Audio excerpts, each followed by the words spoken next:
And while that may not be directly up to you, anything you can do to influence that is certainly helpful to the future of Puerto Rico, not just travel and tourism, but the people overall.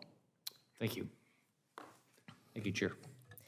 Well, thank you. Well, you both set me up for my last two questions. And so we're going to build a little bit upon what, Mr. Dean, what you just mentioned about leveraging large-scale events. And no one does it better than Las Vegas. We're home to national and international conventions and special events. We draw hundreds of thousands of visitors at a time to the Las Vegas Strip, downtown, throughout our entire valley. We know that these marquee events, from the Consumer Electronics Show to the really exciting NFL Draft, along with Nevada small businesses, well, they drive revenue not only for their hosts, but for the hotels, the restaurants, live entertainment, businesses nearby, shopping, and the like. And the travel and tourism strategy, I know, understands this direct impact. It recommends that the federal government tie marketing of U.S. travel and tourism to these large-scale events, collaborate with state, local, tribal efforts to bring more international events to the United States. So, Mr. Hornbuckle, I know in Las Vegas, I'm not sure. I think we're still number one, but we're one at the top of the list for conventions in this country. And so, give us your take on what you think this strategy and what we should be doing to be sure that we grow this conventions and our tourism. Thank you, Senator, for the question. Look, for Nevada, we have about 45 million visitors, at least we've had at peak, and we're heading back towards that number, which about 7 million of them were convention delegates and conventioneers, benchmarked by things like Consumer Electronics Show and other international events at scale. And so everything we've been talking about is essential to all of that. I think to stay focused on visa, to stay focused on the actual process once you get through the system, on TSA and just the receptivity and the arrival itself is critical. Continuing to work with, I think, other countries and other consulates around getting real information out to people about the destination and about the process and the education around how to apply for visas is essential. And I think there's a great deal of effort that's gone into that, and more needs to continue to go. But there's no place like Las Vegas for events. I mentioned earlier F1, something we're excited by. We'll host Super Bowl in a month. Next month, we're hosting 2 international FIFA soccer teams. I think it's Liverpool against Leeds, or if I'm remembering correctly. I think Barcelona is coming out as well. And those events, thousands of people. There's a team coming up from Mexico. We'll put 60,000 people in a stadium, much like they do all around the country. But just ease of access and travel is really the critical point. Those events will help promote some of themselves. They're of such large scale. Brand USA is very impactful and meaningful, but particularly for the smaller destinations. For us, the focus needs to be and wants to be ease of coming in and getting to the jurisdiction or the destination, so that the experience would be something that they want to repeat. Formula One's a great example. We've signed it up for 3 years with an option to do more. I'd like that to be a permanent thing for this community and for the country for a very long time. I think it's a place that this industry hasn't gone, and it's something that could be really net additive. Well, thank you. I see Senator Tester just came online. Senator Tester, if you have some questions, I want to throw it over to you since we're in our second round, if you're ready. Are you there? He was there. Nope, he's not. Well, then I will thank you for that answer, Mr. Hornbuckle. Anything you want to add for coming to a wonderful island resort for your convention, perhaps? Well, Puerto Rico has a lot of things to offer. We can't compete with Mr. Hornbuckle in the meetings that he hosts, but what I can offer is a couple things. We've talked a lot about visa processing times. One thing we could do that would help us attract larger events is to allow for group processing of travel visas. When you're bringing a large event, a conference, that would certainly make it more efficient, a competitive advantage, or at least an improvement of where we're at today. And that could actually benefit other communities that aren't necessarily hosts for major events. When you think about large tour operators, which will probably be the tip of the spear of the recovery when it comes to international travel. The other thing, I mentioned this earlier, but I'll emphasize this, is I believe you're going to have an extraordinary array of success stories from the $750 million of travel and tourism grants, many of which went towards leisure travel and outdoor recreation. I think it merits consideration, a second round of those grants to target specific needs, whether it's programs, it's equipment, infrastructure, to allow communities to be better prepared and more competitive in hosting these events.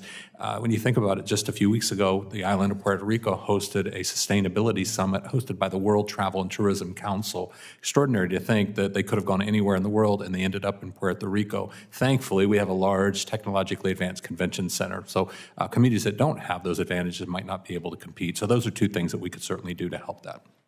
Well, thank you. Well, that I have one last question, and it really is, or our comment, I want to hear what you have to say. Of course, all of this, as we've mentioned more broadly, really lies on a national strategy for our infrastructure.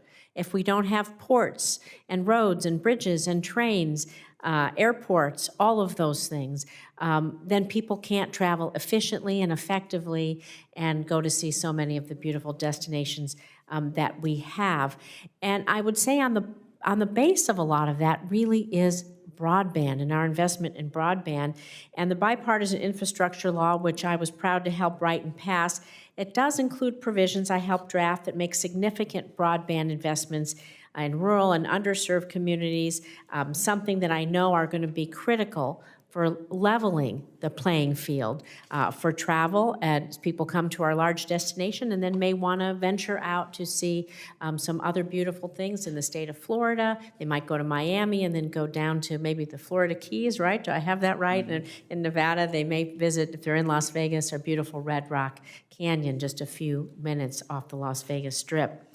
So according to the NTIA broadband maps, I'm going to ask you a little bit about Puerto Rico, then Mr. Hornbuckle, I'll ask you what you think about infrastructure generally as we allude to climate change and the others. Less than half of Puerto Ricans have access to basic broadband service. Can you talk about how this investment in broadband is going to just help your economy overall? And of course, yours is really a tourist-based economy. Yes. Subcommittee Chair Rosen, you're absolutely right in terms of the importance and impact, not just on travel and tourism, but commerce in general and the quality of life. We've been very fortunate in Puerto Rico to see a huge historic investment in infrastructure in our island as a result of some very unfortunate circumstances almost 5 years ago with 2 major hurricanes. But having seen what's happened since, the massive investment of infrastructure, today we have 3 5G communication networks and 31 internet service providers, which has actually become a competitive advantage for us in competing for many types of travel and tourism business within the Caribbean region. However, that's limited to certain areas of Puerto Rico. So the importance of expanding those types of networks, particularly broadband connectivity, not only levels the playing field, I think it opens up important business opportunities. And in an island like Puerto Rico, where there's so many federal assets, the only rainforest in the U.S. Forest Service system, to be able to access technology is it's a multiplier, if you will, of the economic potential. And what we've seen is that, and the focus on local community engagement is actually allowing the federal rainforest in Puerto Rico, El Yunque, to become a micro-business economic development tool. So I think it's incredibly important, and it speaks to the future potential of travel and tourism, not just in Puerto Rico, but throughout the United States. Well, we could use some of that rain, certainly in the state of Nevada and all the West Coast where we're experiencing extreme drought. Mr. Hornbuckle, anything you want to add about how these investments in our infrastructure, workforce, housing, childcare, how it's going to make a difference to support your industry? Sure. So again, thank you for the question, Senator. As I alluded to earlier, obviously there are large-scale projects. I'm grateful that Secretary Raimondo opened up the very subject of infrastructure, because obviously most of it and most of the heavy lift and the work has been done over the Department of Transportation. But what we're endeavoring to do is to identify large and small projects that will have a major impact on our industry. And so whether it's the I-15 corridor that I mentioned earlier, whether it's funding for technology and development of ease of getting through airports, particularly the process through TSA, or that last mile, as I call it, where it's workforce, where it's helping in a couple of our instances where the public transportation just doesn't quite get to the last mile, where so many people, so many of our entry-level positions rely on public transportation to get to work. to make it accessible, because right now it isn't in every place. Obviously, some of our destinations are remote, but the vast majority of them, particularly the ones that are near a city, getting people to work, getting them home safely from work is a critical thing.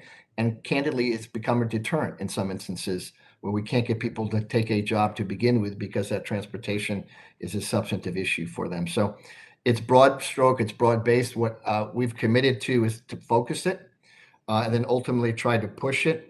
I hope we don't end up in an environment with the transportation monies of note and the infrastructure monies, much like I just heard in Puerto Rico, where you've funded, but getting it done is taking some time and some energy. And so the ability to focus on what's important to all of us and to identify by priority, I think, is essential.